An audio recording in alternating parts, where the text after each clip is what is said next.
racismo. Acá los autores de la investigación trazan objetivos respecto al tema. Así entonces plantean los autores, los investigadores, 7 ejes analíticos que van a abordar el trabajo sobre el racismo en estos 7 ejes, porque ya a lo largo del trabajo, es un trabajo un poquito voluminoso, jóvenes, a lo largo del trabajo pues también se habla sobre la discriminación, luego la política de inclusión del Estado, el tema de culturalidad, aborda al final del trabajo en varios temas. Entonces vamos a ver estos 7 ejes analíticos que ya se describen acá. Por ejemplo, 1, el racismo como una construcción social e histórica. 2, el racismo como ideología. 3, el racismo en contexto colonial y moderno. 4, el racismo como mecanismo de poder del Estado. 5, el enfoque histórico-político del racismo. 6, racismo e interseccionalidad. Y finalmente, 7, la resistencia y el racismo. Y acá este enfoque, jóvenes, del racismo está especialmente relacionado, probablemente no dedicado, pero relacionado con la problemática indígena que hemos visto en las clases anteriores, el enfoque que le dio Miguel Ángel Asturias, luego el enfoque que también realizó el profesor Severo Martínez sobre el tema general, racismo. No obstante, se plantea como el problema indígena o el problema del indio. Entonces, en este contexto también se realiza esta investigación. Entonces, quisiera ver, antes de acá señala jóvenes, el objetivo de esta investigación, que me parece interesante, razón por la cual la hemos tomado como un texto de referencia sobre el tema del racismo, les decía, en Guatemala, ya que menciona algunos autores y se apoyan en las afirmaciones e investigaciones de algunos autores jóvenes guatemaltecos. Les mencionaba el caso de la profesora Casaus, que realmente creo que uno de los grandes referentes que tenemos hoy, Marta Elena Casaus Arzún, sobre el racismo. Ha trabajado bastante sobre el racismo la profesora Casaus. Entonces, razón pues por la cual se menciona la profesora Casaus. También otra guatemalteca es una doctora de Pedro Cumes, también aborda el tema sobre el racismo en nuestro país. De igual manera, en la obra se menciona el caso del profesor Severo Martínez, no así creo que Miguel Ángel Asturias, que no se visibilizó mucho la tesis de Miguel Ángel Asturias, les indicaba sumamente interesante, como es del conocimiento y que están analizando, estudiando con él. De igual manera, hay un enfoque sobre el trabajo que ha realizado en nuestro país la Comisión Presidencial contra la Discriminación y el Racismo, CODISRA, que todavía existe como una instancia gubernativa que aborda este tema del racismo en Guatemala. Entonces, de igual manera menciona a otros autores jóvenes. Uno de los más importantes, creo que a nivel latinoamericano, es un autor muy mencionado, fue uno de los primeros que empezó a abordar el racismo casi en todo el mundo. Foucault es un estudioso del Michael Foucault. Una de sus obras, entre otras, aparece la genealogía del racismo, que se publicó en Argentina. Es uno de los primeros autores, uno de los primeros intelectuales, académicos, investigadores empieza a abordar el tema del racismo. Así entonces tenemos, señala, el objetivo de esta investigación es visibilizar los efectos del racismo en términos de desigualdad en los pueblos indígenas y proponer contenidos de políticas públicas que contribuyan a eliminar el racismo y cerrar brechas de desigualdad. En este estudio se intenta acercarse a un marco conceptual interdisciplinario y multidimensional que dé cuenta de los elementos teóricos y metodológicos que permitan comprender la y complejidad del racismo institucional y de la importancia de teorizar el racismo para mostrar los efectos de poder que se concretan en políticas públicas y en desigualdades económicas, sociales, políticas y políticas. Esto lo vamos a admitir a compañeros, disculpe. Entonces tenemos acá, jóvenes, les decía, lo del racismo. Ahí les estoy compartiendo ya pues estas diapositivas, jóvenes. Entonces, luego indica, se hace un análisis que retoma el conocimiento teórico interdisciplinario para mostrar la dinámica y complejidad del racismo, así como también los efectos que produce y que se materializa en desigualdades económicas y sociales. Veíamos, jóvenes, se busca que el marco teórico sirva como orientación para plantear políticas públicas que permitan reducir las brechas de desigualdad. Entonces, básicamente, tenemos acá, pues les indicaba, jóvenes, se trata de, como dicen los autores, darle un poquito más de visibilidad a este fenómeno social.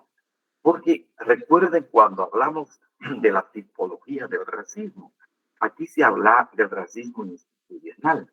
Y a lo largo del trabajo, jóvenes, realmente se aborda el racismo institucional, no tanto cultural, ya no tanto biológico, como vimos de la parte teórica del racismo, sino que principalmente en este tipo de racismo, en el racismo institucional.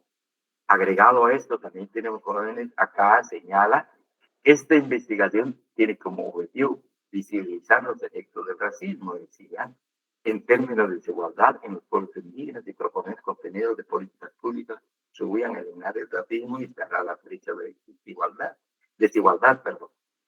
Y se formulan unas preguntas en la parte introductoria de este trabajo de investigación. Dicen, las preguntas principales que orientaron la investigación son: ¿se puede construir un marco conceptual interdisciplinario sobre el racismo? Es decir, utilizar un conjunto de conceptos, conjunto de términos, conjunto de palabras, pero más que palabras, de igual manera, jóvenes, enfoques teóricos de carácter interdisciplinario y que no sea solo, digamos, una perspectiva, pensemos la jurídica, sino que pudiera ser la aportación de la antropología, pudiera ser la aportación de la psicología social, entre otras ciencias, para hacer un enfoque y obviamente realizar la investigación respecto a este tema. Luego, ¿cómo se ha medido y definido a la sociedad guatemalteca a través de la historia y sus fuentes? De esa manera vamos a encontrar que menciona entre los trabajos tempranos, digamos, jóvenes del profesor Severo Martínez, a quien le puso mucha atención al tema respecto al análisis del racismo, y más al hablar de interdisciplinario, por ejemplo, ya plantea un enfoque más de carácter económico-social. Y así varios autores. De igual manera vamos a ver la aportación que tiene la profesora Marta Elena Casao Arzú, por ejemplo, el racismo y el linaje en Guatemala, que es un poco de carácter histórico. Luego también viene la pregunta: ¿cómo está respondiendo la institucionalidad creada para atender a la población indígena? Y acá se hace una mención, y reciente, les digo, jóvenes, aparece pues una averiguación recabando información acerca de los trabajos que ha realizado, especialmente la Comisión Presidencial contra el Racismo, CODISRA, especialmente, pero también hay alguna aportación desde esta instancia pública de los, perdón, de los trabajos que ha realizado la Defensoría de la Mujer Indígena, que es también una instancia gubernamental en la cual aparecen varias organizaciones de mujeres y sobre todo en el caso de Guatemala, que es una instancia en la estructura estatal guatemalteca, al hablar del racismo institucional, cuál ha sido el papel que ha jugado la mujer y luego la mujer y el racismo. Y también vamos a ver, se recaba información del, del, de estadística o del Instituto Nacional de Estadística en relación a este tema, qué tan visibilizado, de qué averiguación, qué información hay sobre el racismo. Luego, existen condiciones para la implementación de políticas públicas que erradiquen el racismo y la discriminación, especialmente el tema del racismo. En relación a la discriminación, vamos a ver que va a desbordar, como veíamos en clases jóvenes, la intención, el propósito de esa erradicación se materializa precisamente en el Código Penal, que ya vimos. Entonces, pero en relación al racismo, es la pregunta que se hace. Luego, ¿contribuyen las políticas públicas a eliminar el racismo? Otra pregunta interesante, hablar precisamente del racismo institucional, especialmente jóvenes, y el papel que ha jugado, que sigue jugando y seguirá jugando el Estado en relación a este tema. ¿Cuál es la fundamentación de las propuestas de políticas públicas para superar el racismo y la discriminación? Hemos visto las intenciones, los pasos que se han dado en relación a la discriminación, especialmente en el tema jurídico penal. Ahora, en relación al racismo, no ha habido, por lo menos en el caso de nuestro país, más que lo que se refiere en el mismo Código Penal, pero bajo la perspectiva de discriminación racial y no como fenómeno de racismo de los días jóvenes. Hay una diferencia, hemos visto a lo largo de estos días en nuestras clases, la diferencia que existe entre el concepto de racismo y el concepto de discriminación. La discriminación, veíamos que la separación, la exclusión, no necesariamente un criterio étnico-racial, como se dice, en tanto que el racismo precisamente descansa bajo ese criterio de la diferencia, incluso se habla, cuando hablamos del racismo biológico, de la sangre, de los genes. Recordemos que pues existe esa diferencia. Luego, que la pregunta que se formula. En Guatemala se ha venido teorizando sobre el racismo. En algunos centros de investigación plantea precisamente esta investigación en diversas tesis para optar a algún grado académico. Y efectivamente en las universidades, no solamente nacionales, jóvenes, se ha ido aportando el tema del racismo para la obtención del grado académico en ciencias jurídicas y sociales, pero de igual manera en otras universidades privadas, especialmente la Universidad Rafael Andívar, ha impulsado este tipo de investigación, ha incitado a sus estudiantes, ha hecho llamamiento a sus estudiantes respecto a la averiguación, investigación sobre este tema. De igual manera, en congresos jurídicos que se han realizado en Guatemala, únicamente con guatemaltecos, y en su caso, digamos, estas actividades, estos eventos académicos promovidos por Naciones Unidas que se han realizado en nuestro país sobre el tema. Y luego también se plantea en instituciones de gobierno de Guatemala. En alguna cuestión, en alguna oportunidad, también ha habido participación del Ministerio Público referente a este tema. el Instituto de Defensa Pública Penal, Eduardo Gómez, sobre el tema del racismo. Se han hecho aportes sobre el estudio del tema de diversas perspectivas e interpretaciones. Y aquí hablamos entenderá pues el abordamiento metodológico del tema, depende qué tipo de metodología se usa, pues así te dan las interpretaciones del fenómeno y de igual manera las conclusiones a que se abordan.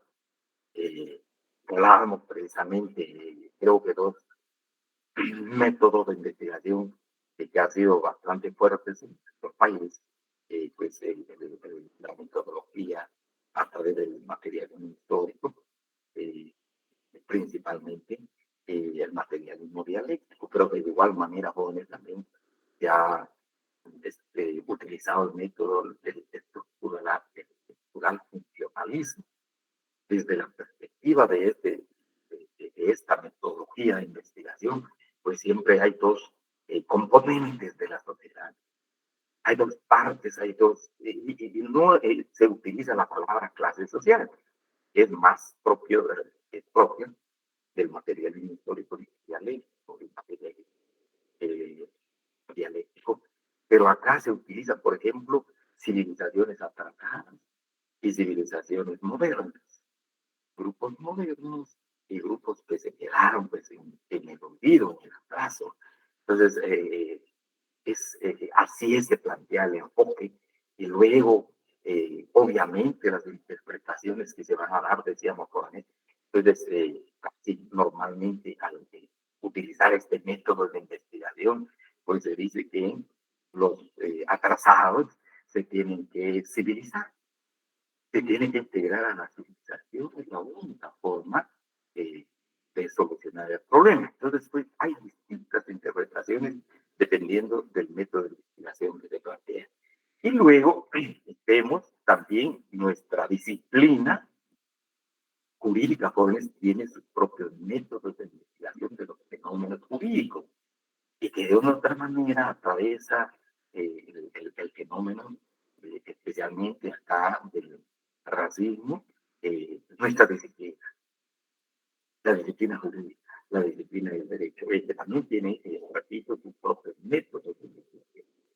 En este estudio se plantea, se intenta acercarse a un marco conceptual interdisciplinario, nuevamente les indicaba, es multidimensional, que dé cuenta de los elementos teóricos y metodológicos para comprender la dinámica que el racismo institucional especialmente, y de la importancia de teorizar el racismo para mostrar los efectos de poder que se concreta en toda esta desigualdad y en desigualdades económicas y sociales.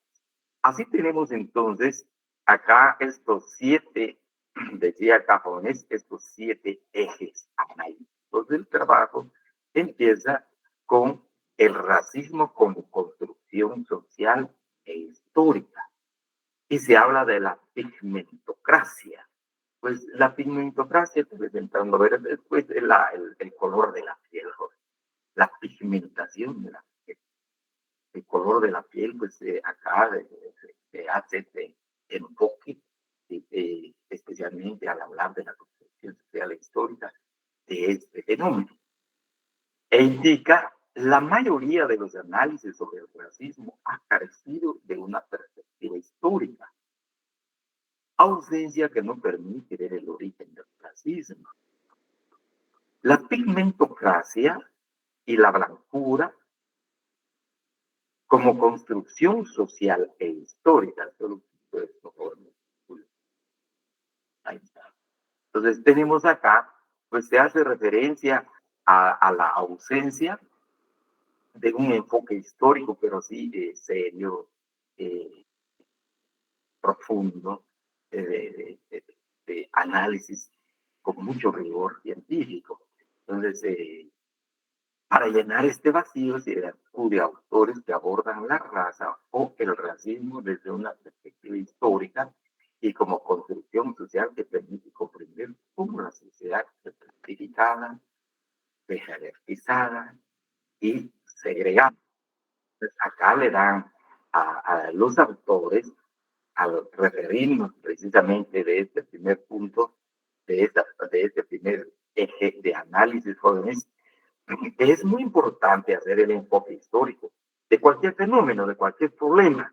En este caso, obviamente, el racismo, porque se va a ver cómo la sociedad va a ir jerarquizándose o se va a ir consolidando, se homogeniza o sencillamente se va jerarquizando, se va segregando, se va clasificando.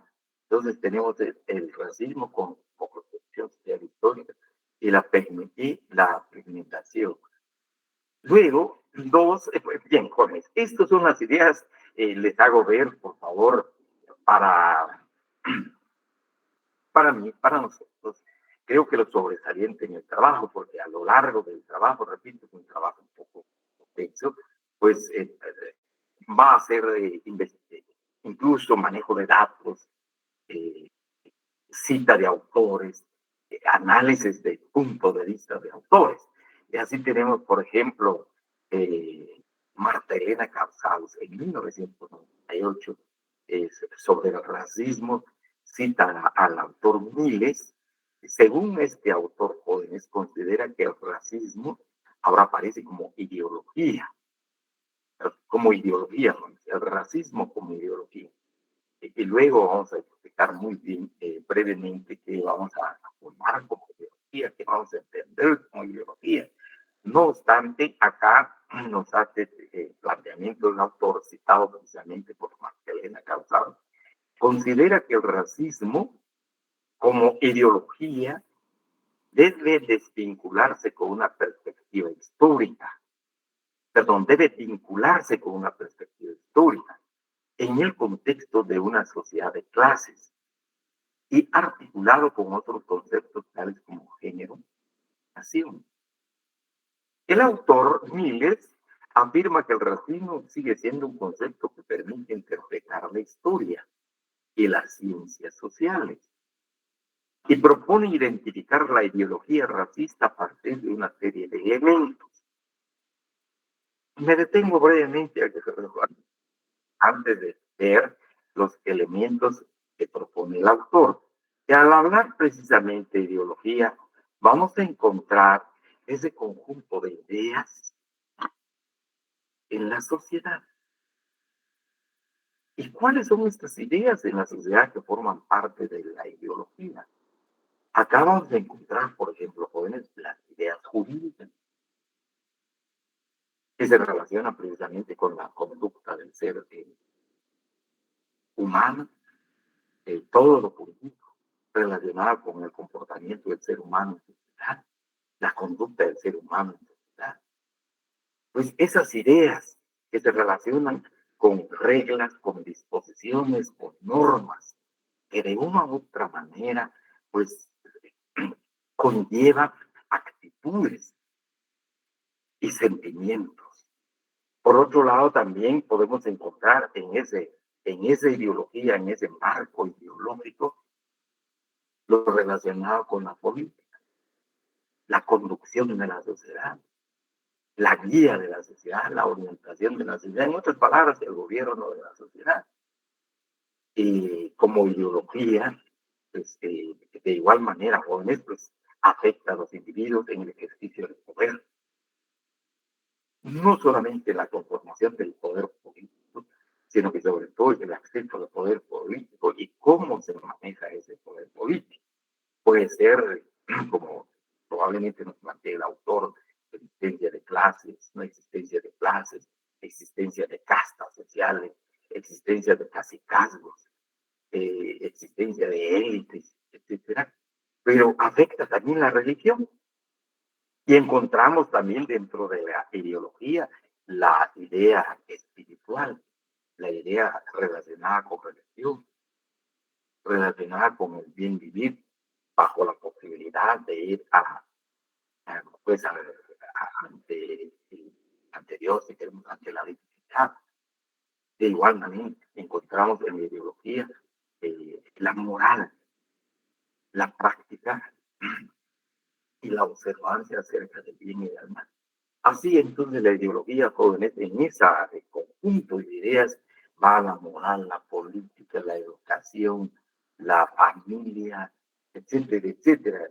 Razón por la cual señala acá, considera que el racismo como ideología debe vincularse con una perspectiva histórica en el contexto de una sociedad de clases, articulado con otros conceptos como generación. Entonces vamos a encontrar que la ideología no surge de la nada, sino surge precisamente de los hombres y de las mujeres que están conviviendo en una sociedad, reproduciendo su vida en la sociedad, y de igual manera jóvenes produciendo sus bienes factores en la sociedad. Entonces vamos a encontrar los elementos que nos plantea el autor. Así dice que se refiere a, les indicaba con esto, propone identificar la ideología racista a partir de una serie de elementos. Algunos de estos elementos que plantea el autor, mire, que se refiere a la práctica de la discriminación racial en cualquier sociedad y grupo social, sin circunscribir el análisis al color de la piel o a la jerarquización social, sencillamente la separación más étnica, acá por la separación, la disgregación, si queremos, la discriminación social. Ve que se refiere a patrones que generan prácticas de desigualdad y a estrategias destinadas a excluir un grupo social cualquiera, como elementos para poder estudiar el racismo como ideología. Recordemos lo que planteaba el autor. Esta exclusión puede estar en función de elementos biológicos y culturales, así como plantea precisamente el racismo biológico, pero también vimos el racismo cultural como tipología del racismo, tipo de racismo. Que la ideología racista pueda manifestarse como cuerpo teórico coherente o como estereotipos y mitos que se construyen y se reelaboran para legitimar la diferencia y que sirva para dar una explicación satisfactoria y una interpretación del mundo a un grupo determinado. Entonces encontramos acá, cuando hablamos de una teoría coherente, pues con se está tratando, se plantea de que se está sustentando en ciencia la existencia precisamente del racismo. O bien, como se indica acá, jóvenes, porque hay un conjunto de estereotipos o de mitos acerca de que un grupo es superior a otro grupo, una cultura es superior a otra cultura. En otros términos, que el racismo proporciona una estrategia política para la acción a diferentes grupos y clases sociales. Y obviamente, al hablar acá, jóvenes, en relación del racismo institucional, tiene una intervención muy importante. Podríamos también afirmar y decir que tiene una intervención muy interesante el Estado. Porque prácticamente el racismo como ideología va a atravesar todas las instituciones del Estado. Y no solamente atraviesa las instituciones del Estado, jóvenes, sino que sencillamente queda pegada en estas instituciones del Estado, se adhiere a las instituciones del Estado. De tal manera que ya es muy difícil saber que hay racismo y no hay racismo, se está preguntando o no se está practicando el racismo, porque forma ya precisamente ese marco ideológico del mismo Estado. Luego tenemos plantear como otro elemento que no sea estática, sino de mute, que cambie, que haya mutación y se adapte a la necesidad del grupo dominante, proporcionando diferentes mecanismos de exclusión según la coyuntura política. De ahí que estas prácticas excluyentes se institucionalicen desde el Estado. Agrego esto, por favor, le digo, extrayendo estas ideas del documento, porque también, en el documento, al hacer este análisis histórico, social, del racismo, entonces se hace un enfoque que ya hemos visto a lo largo de nuestro estudio sobre el tema. Hay un enfoque en el caso particular de Guatemala, desde la instalación del colonialismo en Guatemala, en nuestro país, en América, pero estamos hablando de Guatemala, del colonialismo, cómo se fueron, como dice acá, cómo hubo ese mute, cómo hubo esa transformación, fue un fenómeno no estático en que se haya quedado solo entre peninsulares e indígenas. Solo, y ahí se quedó. No, sino que fue este fenómeno variando, porque vamos a ver, surgen otros grupos humanos y cómo se fue aplicando ese racismo a otros grupos humanos que fueron surgiendo en la sociedad colonial, con la finalidad de que el grupo dominante pudiera mantener, valga decir, su dominio, poder económico especialmente, pero también su estatus social, porque no es solamente dominio económico, sino que también dominio espiritual, dominio cultural de la sociedad a través de las distintas instituciones de la sociedad, como es la iglesia, especialmente la educación. Entonces vamos a eso se refiere el autor acá, joven, que hay mutación, probablemente imperceptible, pero está institucionalizado el fenómeno en el Estado, conllevando prácticas, como se señala acá, prácticas excluyentes, de tal suerte, llegamos casi al final de la independencia, como se plantea en el documento, pues empieza una nueva vida, la vida independiente de Guatemala, pero también esta institucionalización o racismo institucional se va a adaptar, se va a acoger a las nuevas condiciones políticas, jurídicas, sociales de, de la independencia. Aparentemente no hay, está invisibilizado el problema, pero está en las entrañas del Estado. Forma parte precisamente de las instituciones del Estado. Y vamos a ver, jóvenes, que luego viene la reforma liberal de igual manera. Ahí está presente todavía.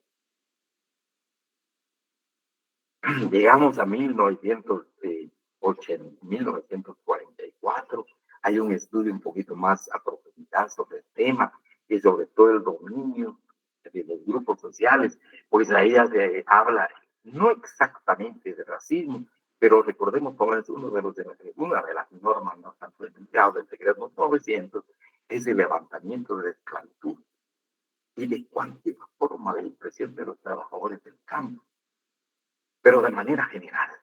Pero el Estado ahí está todavía prácticamente, está institucionalizado el racismo.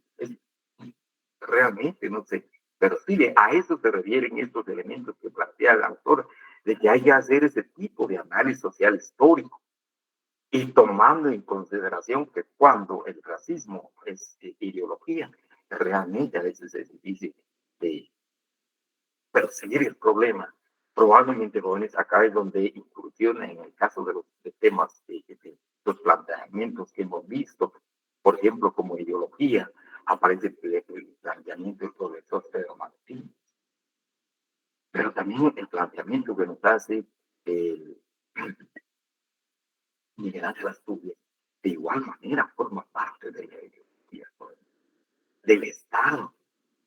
Temprano, en el caso del profesor Miguel Ángel Asturias, un poquito más tardío, 1950 más o menos, de igual manera, el profesor Severo Martínez, y con mayor actualidad ahora, y una aportación un poquito más profunda sobre el tema, pues se ha ido abordando, y no solamente en Guatemala, en América Latina, sino en todas partes del mundo, pues, empieza especialmente su abordamiento en el caso del África, por Franz Fanon, un estudioso francés que empezó a analizar el problema del racismo, especialmente en Sudáfrica. Entonces, esto se ha ido extendiendo, luego llegan a Naciones Unidas para que se visibilice un poquito más y hablar precisamente de ese racismo, institucionalidad a través del Estado. Luego, que se articule ideológicamente con otros discursos de la desigualdad, como el sexismo, el nacionalismo. Y en esa medida potencia su capacidad de movilización, otra vez que se vaya movilizando, moviendo.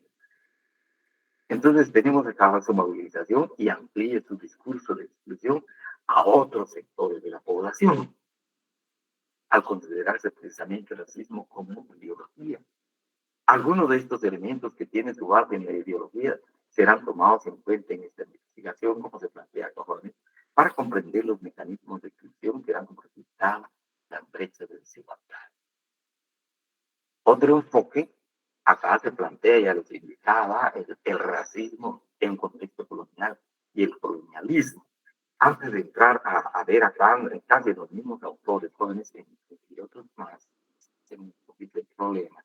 Yo lo voy a actar un poco. Entonces, tenemos jóvenes, acá hemos ido enfocando precisamente el planteamiento que tenemos acá, jóvenes. Ahí está.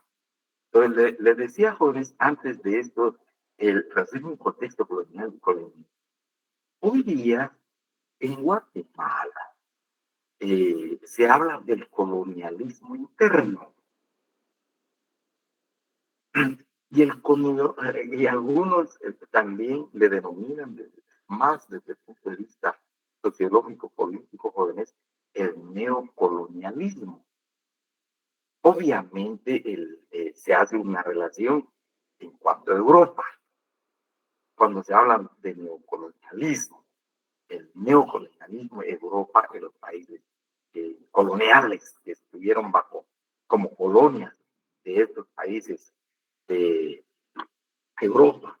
Sin embargo, también se habla del neocolonialismo que se planta en este marco de relación con los Estados Unidos bajo el eje del capitalismo. Entonces tenemos, por eso se habla acá del contexto colonial y el colonialismo y del neocolonialismo. Y agrego esto, jóvenes, por ejemplo, más o menos 1950, 1950, jóvenes, por la década de los 50, 60 más o menos, por un lado aparecen investigadores muy serios de nuestro país, la mayoría profesionales egresados de la Universidad de San Carlos, empezaron a abordar este tema del colonialismo y del neocolonialismo, quizás no tanto desde el punto de vista de racismo, pero de una otra manera se fueron abordando estos temas.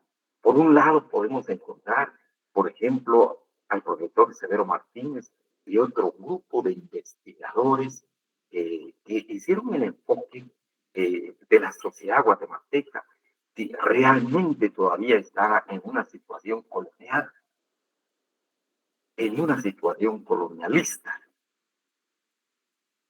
Y del trabajo de estos investigadores jóvenes en derecho agrario, yo creo que van a ver, en derecho agrario, por ejemplo, se habla sobre las características de la estructura agraria en Guatemala y se encuentran todavía precisamente, se habla más o menos de clases sociales. No obstante, el proceso que ha sufrido a lo largo más o menos de 400 años, las relaciones de producción en Guatemala y las relaciones de dominio, pero se plantea todavía la existencia de clases sociales, como plantea cabalmente el profesor Severo Martínez, acá la clase social que tiene el poder económico, que ha venido arrastrándose a lo largo de la colonia, pero luego surgió una clase dominada. Y es ahí donde se considera parte de esta clase dominada a los indígenas, a los pueblos indígenas. Entonces tenemos principalmente dos clases, la clase dominante y la clase dominada. Sin embargo, surge otro grupo de investigadores e intelectuales guatemaltecos encabezados por un estudioso europeo de Francia, Herbert Luc, y especialmente en Guatemala, jóvenes, por un sociólogo de mucho renombre, recién fallecido de Jalapa, doctor en sociología, también pues abogado, a Carlos Guzmán Bucle. Y Herbert Luc, pues fueron formando un grupo de estudiosos, de investigadores. El planteamiento esencial de la idea de estos autores, jóvenes, de estos investigadores, fue realmente la existencia, la lucha de poder en Guatemala era entre la clase ladina y la clase indígena. como clases fundamentales y contradictorias en la sociedad guatemalteca. Y elaboraron varias obras. Está la interpretación social de Guatemala, por ejemplo, un documento que lo mandó, repito, en 1960, más o menos, como producto de la investigación de estos autores. Entonces, ahí había si queremos, un enfoque como global de la problemática del llamado, denominado problema indígena. O formaba parte de una clase social dominada, o realmente formaba una clase social general como clase dominada los y clase dominante no la misma, por los mestizos. Interesante realmente alrededor de este enfoque jovenil. Y precisamente en ese enfoque se habló del contexto colonial. ¿Cómo el contexto colonial, el colonialismo existe todavía en Guatemala? Sin embargo, fue una discusión que al final pues no tuvo una decisión definitiva.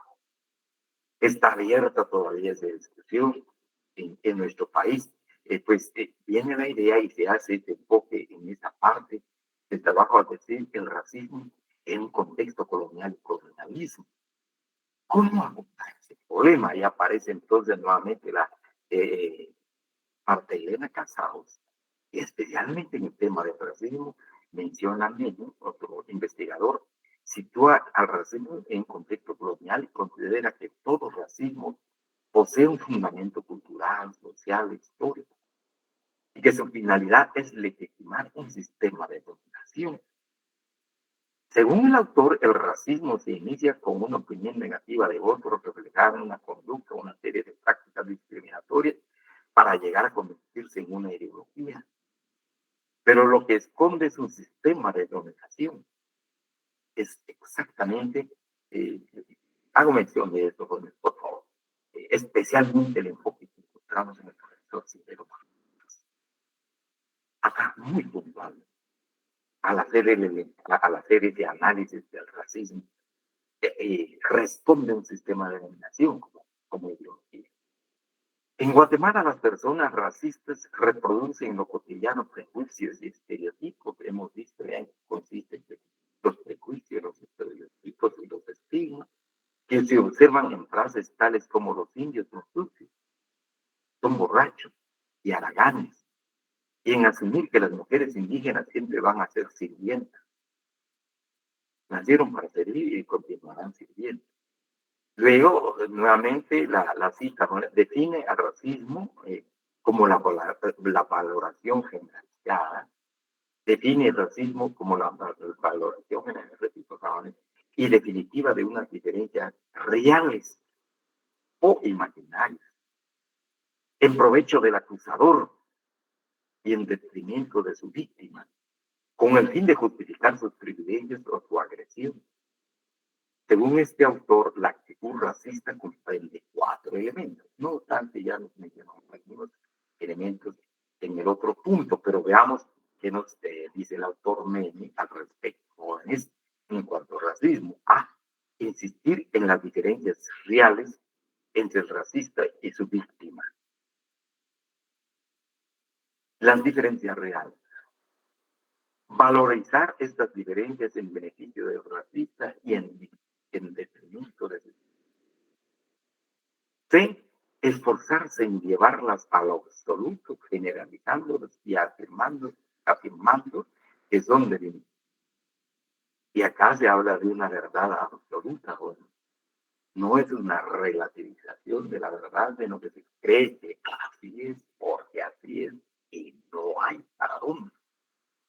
Y viene un poco el enunciado, se recordarán, jóvenes, cuando hablamos de uno de los decretos que emitió la Asamblea Nacional Constituyente de 1823-24, cuando señala que no hay poder humano,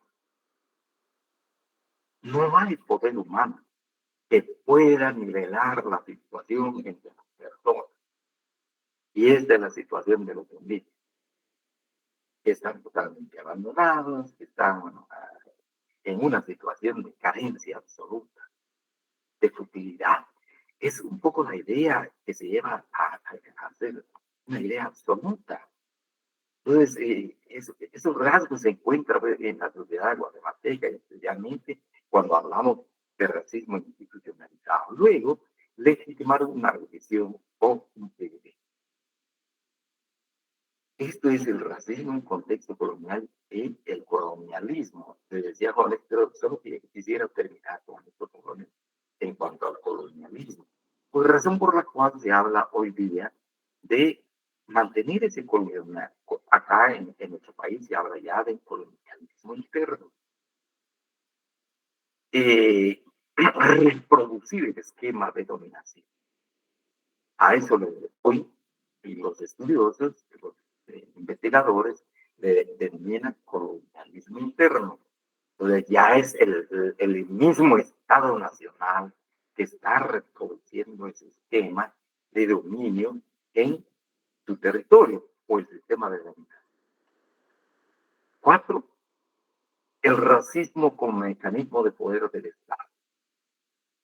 Este enfoque permite situar el racismo desde el Estado, cómo lo reproducen, cómo se convierte en un mecanismo de poder que abarca una lógica de exterminio y extinción como tecnología del poder, y analizar el genocidio y los procesos de genocidio en la sociedad guatemalteca. Los hechos de genocidio ocurrieron en el momento de la invasión a finales de 1970, a inicios de 1980, de igual manera. El etnocidio se ha hecho a través de los procesos de inquisición, asimilación, la limitación, que estudiaremos posteriormente, blanqueamiento y esterilización. Aquí brevemente, jóvenes, antes de hablar de Foucault, quisiera decir, por ejemplo, lo que nos ha aportado precisamente acá poner la información de medios de comunicación en relación al etnocidio. Recordemos, con la práctica en Guatemala, en los tiempos del conflicto armado interno, pues se implementó un programa denominado Frijoles y Fusiles. Y en la implementación de este programa, como se conoció con este programa antiguerrillera o principalmente o antiterrorista, murieron alrededor de 200.000 personas en Guatemala en este conflicto armado interno. Y de la información que se tiene, jóvenes, de la Comisión del Esclarecimiento Histórico, un 80% de estos fallecimientos fue de la población maya. Llevando a cabo, precisamente, ejecutando este programa, fusiles y frijoles en las comunidades. Y los que pudieron salvarse, pues tuvieron que ir huyendo a México. En relación también acá al concepto de esterilización, más o menos por el año 1970, cuando se apertura la carretera que va para Alta Verapaz, del rancho para Alta Verapaz, en el tiempo del general Carlos Arana Osorio, pues se hablaba de que hubo una como convenio entre el gobierno de Guatemala y el gobierno de los Estados Unidos, y salió esto en medios de comunicación, pues uno de los compromisos del gobierno de Guatemala era esterilizar a la población indígena, especialmente a las mujeres, para que ya no pudieran reproducirse, para que ya no pudieran tener. Entonces, de igual manera, pues es una práctica de eliminación de grupos. Sin embargo, la información corrió, entonces ya la población indígena ya no bajaba a los centros de salud para la vacunación. Había un programa de vacunación. Como decimos en buen chapín, se regó la bola. Toda la población, bajo el temor de que se les pudiera, se pudiera esterilizar a las mujeres indígenas, pero con un fin avieso. Obviamente, no como hoy tenemos jóvenes como ustedes, por ejemplo, hay un llamamiento a la planificación de las familias, e incluso dentro de las proclamas de Naciones Unidas, pero esto no respondía a esto, sino sencillamente, en cierta medida, acabar con la población indígena. Entonces, a eso se refiere precisamente esto de la esterilización. En su obra Genealogía del Racismo, Foucault, de decía Gómez, 1996, cuya obra se publica en Argentina, plantea una tecnología de poder que tiene como objetivo la vida y se pregunta, ¿cómo es posible que un poder material, como es el caso del Estado, que tiene la soberanía para su ejercicio sobre su población, su territorio, reivindique la muerte, exija la muerte, haga matar, dé orden de matar, exponga la muerte no solo a sus enemigos, sino a sus ciudadanos? Se pregunta él, ¿cómo interviene el racismo en esta tecnología de poder? El autor afirma que lo que permitió la inscripción del racismo en los mecanismos del Estado fue la emergencia del biopoder, la vida poder. Este fue el momento justo en que el racismo se insertó como mecanismo de poder para que el modo moderno funcionara desde los estados. Se insiste en el racismo institucional o de Estado. Cuando el Estado funciona sobre la base del biopoder, la función homicida del Estado es asegurada por el racismo. Para Foucault, el racismo representa el viejo derecho soberano de matar. Debe pasar por el racismo. El enfoque histórico-político de Foucault permite situar el racismo desde el Estado como una forma de dominación a través de políticas de exterminio y de exclusión. En Guatemala, el racismo funciona como un mecanismo de invisibilización, exclusión y asimilación que agrede, acá, por favor, pero prácticamente agrede a las poblaciones indígenas, a las poblaciones indígenas principalmente.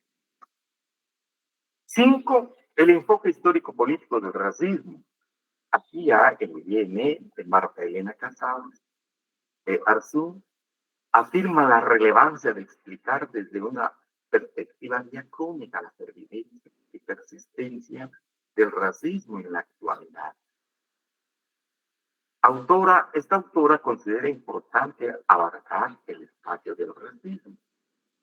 La utilización del racismo como ideología porque permite realizar un estudio diacrónico y sincrónico, y cómo el racismo sigue siendo un hilo conductor de la ideología dominante.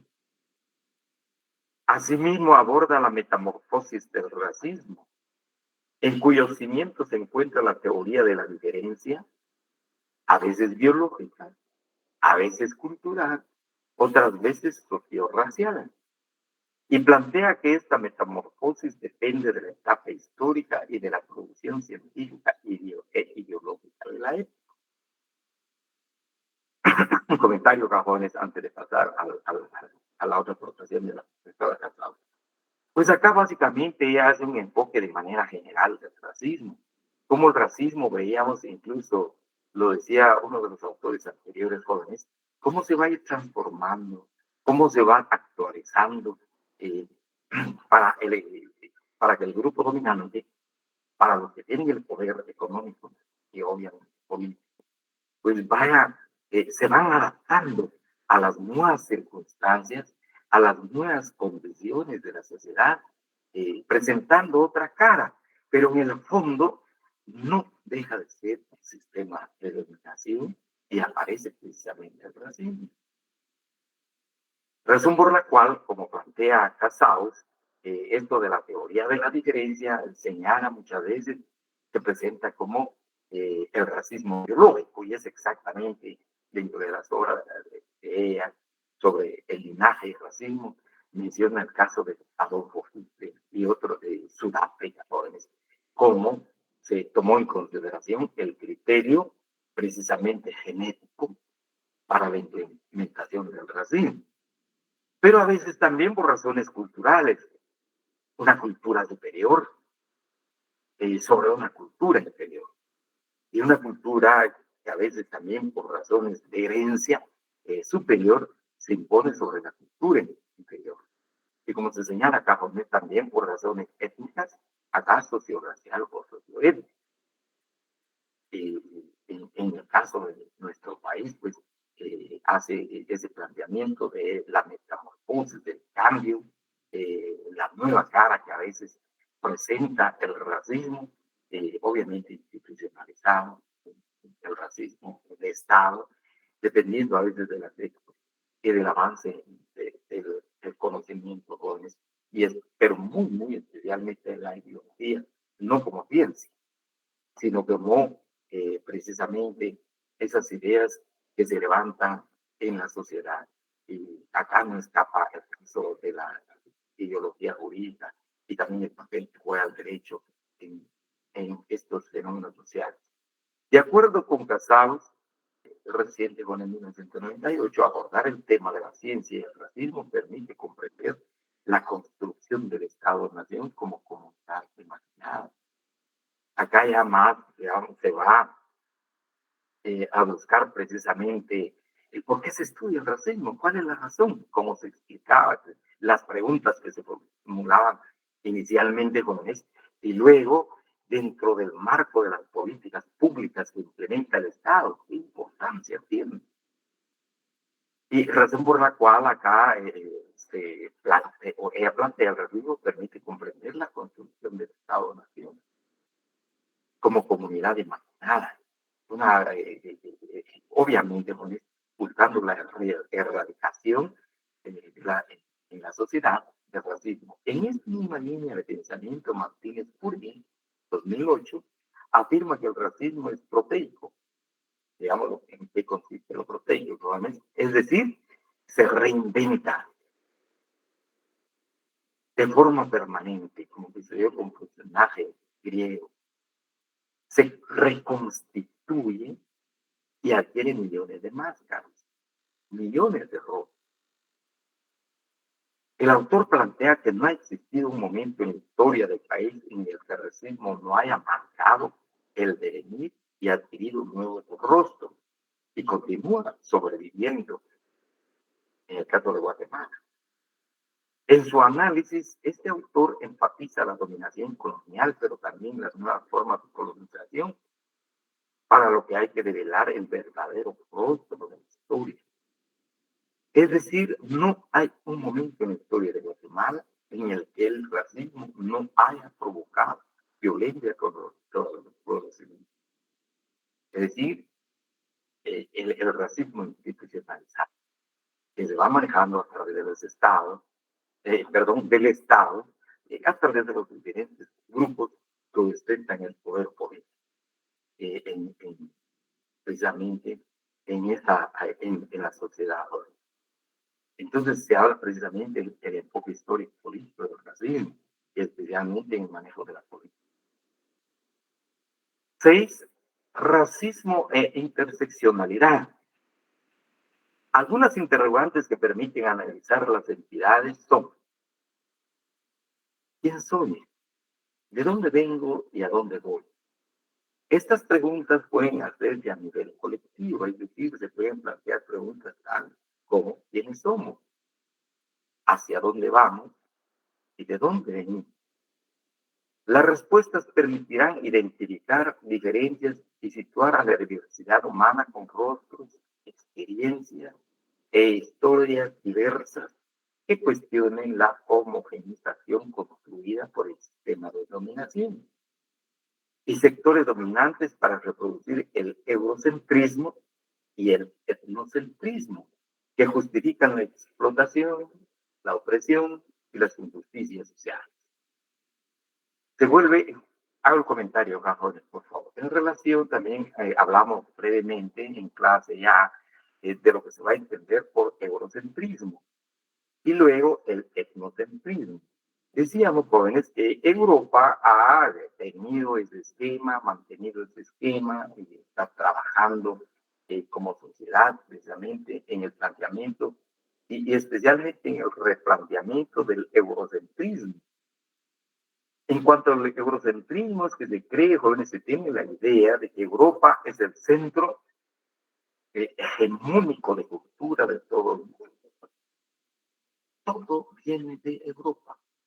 El eurocentrismo viene ya del centro precisamente acá de las ideas, del avance tecnológico, del avance de la ciencia, y que los países como el nuestro, e incluso ya se utilizan estos conceptos, países tercermundistas, pues en el mejor de los casos se habla de los países en vías de desarrollo o los países pobres, sencillamente jóvenes son como, sencillamente son piezas que son manejadas precisamente por el pensamiento europeo, y que acá no hay creatividad, no hay creación, no se pueden generar, como se dice acá, ideas, sino que sencillamente se reproducen las ideas que vienen precisamente de Europa. Y de ahí se habla precisamente del eurocentrismo. Todo se cree que viene de Europa y que los países nuestros no hay ninguna aportación. Y obviamente, pues, como se indica acá, jóvenes que justifiquen la explotación, la opresión y la injusticia social. Sin embargo, quisiéramos agregar, jóvenes, pues también esto es lo que están tratando de abordar, de tomar en consideración Naciones Unidas. Y los que aportan ideas, los que incluso colaboran con los estados jóvenes, de ver de qué manera los países nuestros del tercer mundo o los países en vías de desarrollo pudieran tener precisamente su propia creación, su propia creatividad. Un tanto, quizás en el tema de la educación, eh, lamentablemente a veces los sistemas educativos nuestros a nivel latinoamericano, y hablamos aquí de Guatemala, los sistemas educativos nuestros están para reproducir precisamente estas relaciones de explotación, de opresión y de injusticia social. Y en tanto que continúan estos temas y luego el racismo institucionalizado, obviamente es realmente difícil, se vuelve la perspectiva de revertir el racismo. Así tenemos entonces, señala desde la perspectiva de las opresiones, las mujeres mayas de Guatemala han hecho aportes importantes. La autora Pop ha hecho investigaciones interrelaciona las dos opresiones, el racismo y el machismo, y afirma que el racismo y el machismo son fenómenos usados para mantener privilegios y poder, ya sean simbólicos o reales y concretos. Estos fenómenos se deben analizar desde las relaciones de poder a través de los sistemas patriarcales, educativos, socioeconómicos, políticos, religiosos, parejas. Pop afirma que es importante analizar de forma paralela los dos fenómenos porque las personas y los colectivos defienden una causa, pero oprimen a otras reivindicaciones, es decir, visibilizan una opresión y no analizan las otras opresiones de manera, y ahí viene la intersectorialidad, jóvenes, de manera intersectorial, por sectores. Es decir, acá planteamiento, por favor. Los varones, en el enfoque de la autora, los varones hablan precisamente de la exclusión de la sociedad, o sacar de la sociedad el racismo. Pero como plantea la autora jóvenes, también el racismo, y por el racismo pasa el machismo. Entonces, a veces los varones son los que hacen este tipo de enfoque, este tipo de propuestas. Pero, sin embargo, en relación a las mujeres, los esquemas de dominación se mantienen en relación a las mujeres.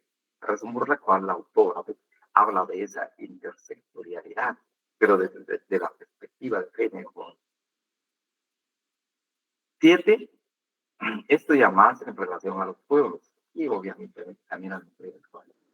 El último elemento que se plantea en este trabajo, en esta primera parte del trabajo de investigación sobre el racismo, señala la resistencia y el racismo. Una manera de analizar el concepto de resistencia indígena es a través de los aportes de González de Scott. González plantea que la cultura de la resistencia es una cultura de liberación y aborda varios elementos para comprender este concepto. Esta autora afirma que la cultura de la resistencia se manifiesta en todas las esferas de la sociedad y puede observarse en lo político, en lo económico, en las diferentes formas culturales, artísticas y literarias, en la religión, en lo ideológico. González concentra su análisis en la esfera de lo sociopolítico, que se concreta en el esquema de pensamiento que abarca un proceso de elaboración ideológica transmitido como herencia a las nuevas generaciones. La resistencia no debe identificarse como una acción espontánea e reflexiva, sino como una elaboración ideológica de profundo contenido político, transmitido y transmisible culturalmente a las nuevas generaciones. El proceso de resistencia debe ser comprendido como búsqueda, como nombramiento de ideas. En esta misma línea, la cultura de la resistencia reconoce el movimiento permanente de ideas que permiten y generan la búsqueda de otras alternativas ante cualquier fracaso o retroceso. Respecto a la resistencia, jóvenes, se hace un enfoque así muy breve, comparto, por ejemplo. Desde la colonia, la conquista o la invasión, como se le quiera llamar, jóvenes, pues los pueblos indígenas mantuvieron una resistencia a esta penetración, a esta conquista, a esta invasión. Presentaron inicialmente una resistencia física en la guerra de penetración, en la guerra de invasión. Luego, una vez reorganizada la colonia, en los pueblos indígenas siguieron practicando la resistencia para el mantenimiento de su cultura, resistiéndose a ser absorbidos, a ser destruidos, a ser prácticamente desaparecidos. Entonces, está esa resistencia en contra, por ejemplo, la resistencia, como se indica acá, jóvenes, afirma que la cultura de la resistencia se manifiesta en todas las esferas de la sociedad. Puede observarse en lo político. Quisiera agregar acá previamente, por ejemplo, la resistencia política, jóvenes, recordarán ustedes, en la creación de los pueblos o los cabildos o ayuntamientos en temas políticos de reorganización del coloniaje español, pues se van van a encabezar precisamente estos cabildos y ayuntamientos, los que antes eran la nobleza indígena, la élite indígena, los caciques, o como dicen algunos, los más de esa época. Pero los caciques tuvieron un doble rol, eran como elementos de bisagra, articular entre la corona española, pero también entre su pueblo, entre la comunidad maya o la comunidad indígena. En un momento dado, la corona española les exigía políticamente tomar medidas en contra de la población, en los casos especialmente de los motines, de los levantamientos indígenas, por razones de los tributos. Y si los caciques y esta élite gobernante, jóvenes de los cabildos, no le hacían caso a la corona española, pues los mataban públicamente, los ahorcaban, como una forma de decir, bueno, quien no sigue las órdenes, pues eso es lo que le va a suceder. Entonces, pero había resistencia precisamente política de las comunidades indígenas a esas medidas políticas. De igual manera, acá hablamos, por ejemplo, del repartimiento. Había resistencia a los famosos mandamientos, había resistencia a la famosa encomienda. Y era parte precisamente de esa resistencia de los pueblos indígenas en la esfera cultural. De igual manera, jóvenes, si pudiéramos hablar, por ejemplo, de la religión, eh, muchos indígenas precisamente se resistieron a avanzar la causa de la cruz que traían los religiosos españoles para seguir conservando su visión de la vida, su cosmovisión de la vida. Así entonces, la resistencia resulta importante. Solo que aquí ya vamos a ver, ya no es una resistencia como plantea acá el autor japonés, ya es una resistencia espontánea. Sencillamente había que resistirse a ello, pero ya no de manera, eh, si queremos, acá jóvenes, organizada, sino sencillamente para poder sobrevivir. Ya no hay manera de organización porque tampoco se permitía esa organización. A eso se refiere la resistencia a lo largo de la colonia. Luego, después de la independencia, de igual manera, jóvenes, esa resistencia y la conservación, como diríamos, muy especialmente en la época del régimen liberal de Víctor Dino Barrio, la conservación del idioma, la conservación del vestuario, la conservación de la organización económica de la comunidad y luego, no obstante ello, pues la expropiación de las tierras comunales. Pero había resistencia, jóvenes, incluso era nuevamente al trabajo forzado, al repartimiento otra vez, a los mandamientos nuevamente. Y hoy día también se habla de esa resistencia ante casi un fenómeno invisibilizado, casi moderno, que se ha ido transformando, como plantean los autores, especialmente la profesora Casau, se ha ido permeando, ha habido metamorfosis, ha presentado miles de caras, pero ahí está.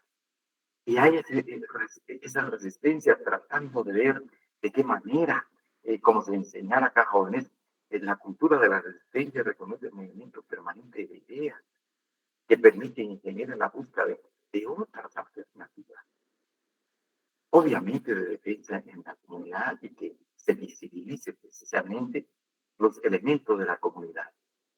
Agrego, jóvenes, por ejemplo, casi finalmente, Marta Casaus, y de esto ya les compartí, jóvenes, esta otra parte que le he agregado también persona compartir. El racismo es la valoración generalizada y definitiva de unas diferencias biológicas o culturales, reales o imaginarias, en provecho de un grupo y en detrimento del otro, con el fin de justificar una agresión y el sistema de dominación. Ya verían, estas actitudes pueden expresarse como conductas imaginarias, prácticas racistas o ideologías y como tales se expanden en todo el campo social formando una parte del imaginario colectivo. Ya sea de manera consciente o consciente, las personas se ven involucradas precisamente ya en este tema del racismo. Pueden proceder de una clase social, de un grupo étnico o de un movimiento comunitario o provenir directamente de las instituciones o del Estado, en cuyo caso se hablará del racismo de Estado o hablábamos con el recuerdo del racismo institucional. Así, el Programa de Naciones Unidas, el PNUD, en el 2005, considera el racismo como la ideología que sustenta la dominación étnica a través de hacer creer las desigualdades entre los grupos que son naturales. La desigualdad es natural.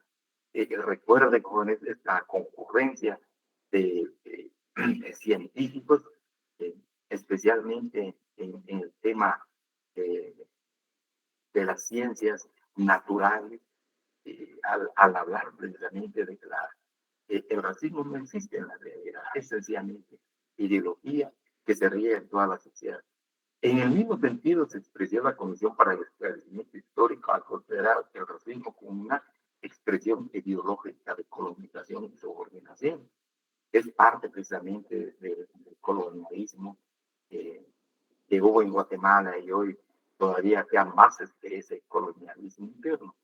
En las tres definiciones se resaltan como consubstancial el racismo, la valoración, concepción o expresión ideológica generalizada que se hace del otro y mediante la que se sustenta y justifica un sistema de dominación. Entonces, acá vemos todo el inicio de estos jóvenes, ¿verdad? El país avanzado es reconocer la existencia de una sociedad diversa étnica y culturalmente en su definición en algunas políticas públicas que encontramos precisamente en este documento. B. Los datos expuestos a lo largo del estudio permiten afirmar que esta brecha responde al racismo y la discriminación que están arraigados en la estructura del Estado y que se practican cotidianamente. En los últimos años, la lucha legítima necesaria para la cooperación del Estado y los mecanismos de corrupción ilegal, así como el rescate de las instituciones públicas, ha tendido a desplazar de la agenda nacional no solo el desafío de eliminar el racismo, de la discriminación y de la igualdad, sino la agenda de desarrollo nacional en general. No obstante ello, veíamos jóvenes que finalmente pues está esa resistencia en contra del racismo para seguir trabajando con la finalidad de que quizá de manera lenta pues vaya desapareciendo de la sociedad guatemalteca. Finalmente, con los grandes hitos de la política pública para combatir el racismo, la discriminación y la desigualdad en Guatemala, han enfatizado la dimensión del reconocimiento de la diversidad de identidades culturales de los indígenas por sobre las dimensiones de restricción y de representación. La nueva generación de políticas públicas deberá complementar estos avances con políticas que propicien una mejor redistribución del producto social global y con políticas que aseguren que los pueblos indígenas tengan una justa representación en los espacios de decisión pública. Entonces vemos en nuestro país, finalmente jóvenes, que se están haciendo los esfuerzos, además de la existencia también de un conjunto de normas, sobre todo de instrumentos internacionales, que de una u otra manera estamos abordando estos fenómenos y que han sido ratificados por Guatemala y la posibilidad de la ratificación de estos fenómenos. Concretamente veíamos en el caso de la discriminación, pues que se materializó finalmente en el Código Penal, el delito de discriminación. Hay intentos aún, se están trabajando de que se pudiera también plasmar en el Código Penal el delito de racismo. Hasta ahora, pues, nada más. Pues bien, jóvenes, esto sería todo lo relacionado al tema prácticamente de la discriminación y el racismo. Y también aquí estaríamos concluyendo otra unidad, otro módulo de nuestro programa. Pues al regresar ya de Semana Santa, jóvenes, pues vamos a abordar un poquito, les voy a compartir incluso desde ya, recordemos que nuestro examen se va a llevar a cabo el 16 de abril, jóvenes. Nos queda todavía otro tema que es la asimilación, el fenómeno de la asimilación, que se le conoce también como teoría de la asimilación, teoría de la integración social en Guatemala. Y les voy a compartir con anticipación las diapositivas para que ustedes vayan avanzando en la lectura y análisis, jóvenes, y haremos oportunamente los comentarios, haremos las explicaciones cuando abordemos ya el tema, ya sea de manera presencial o en forma virtual. Muchas gracias, jóvenes. Les deseo feliz tarde y desde ya, pues, feliz descanso, que disfruten Semana Santa, jóvenes. Y muchas gracias, Inter. Les quedo muy agradecido. Les deseo feliz tarde, jóvenes. Voy a respirar. Gracias. Feliz tarde, licenciado. Igual, los jóvenes. Feliz tarde, jóvenes. Gusto de saludarlos. Feliz tarde, licenciado. Muchas gracias. Feliz tarde, licenciado. Gracias, muchas gracias, Nancy. Feliz tarde,